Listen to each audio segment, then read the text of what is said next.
Wel gesertifiseerde finansiële planner Grant van Sail is met ons in die ateljee, and this morning we're talking about disability cover. Exactly. When we can't earn an income because we've been incapacitated, it's something that very few of us want to think about, but it's something that we do need to plan ahead for. And Grant has some perler advice.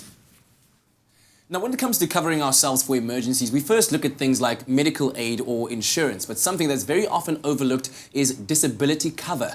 Now, a medical aid can, of course, cover your hospital bills, but what happens if you get into an accident and you aren't ever able to work again? Something to think about.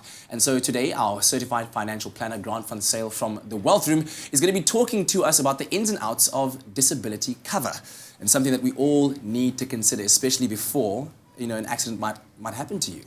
Yeah, definitely. So let's talk first about exactly what would one need disability cover for. Paint that scenario for us. Yeah, so first of all, thanks for having me back on air.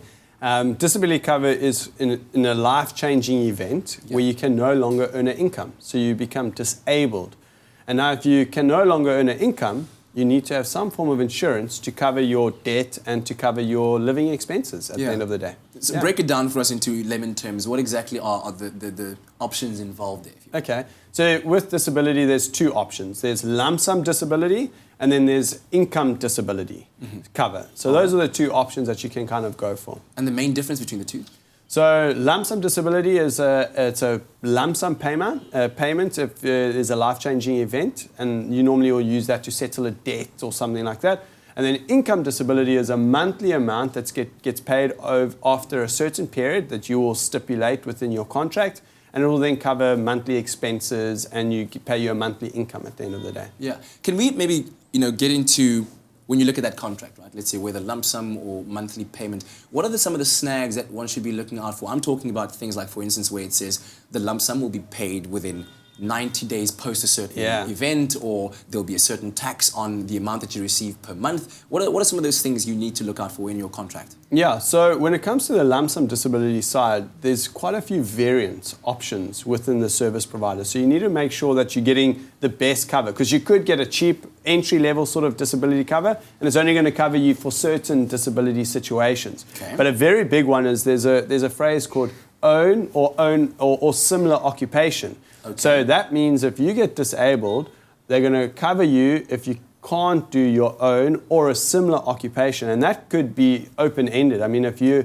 a piano player and you lose your hand and you can't do your own occupation, but you can go start teaching, then they will say, well, they're not going to pay out. So you obviously need to pay very special attention to that. Yeah. When it comes to the income disability side of things, you want to make sure that you're getting the right waiting periods in place, but also at the same time making sure that the income protection benefit is the most comprehensive as possible. Yeah.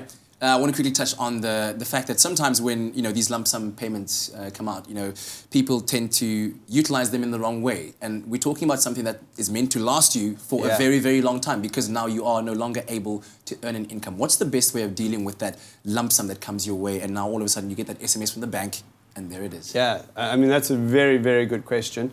I would say any lump sum disability that you take out, you would want to take that out for a specific debt. Yeah. So as soon as you receive that income, you want to then go and settle that debt as fast as possible. If you don't have any debt, you want to take that money and invest it in a manner that you can then obviously start living off the income. Because that is literally going to be your bread and butter, because you can no longer work. So therefore, you have to have another source of income to obviously provide for you. Yeah, well, Grant, always appreciate your expertise and your knowledge. And please stay there. We're going to be questioning him a little bit later on. Of course, as we just reiterate the importance of knowing the different types of disability cover that are out there, because you never know when an accident might occur. So stay tuned for our next financial segment with Grant van Sail a little bit later on.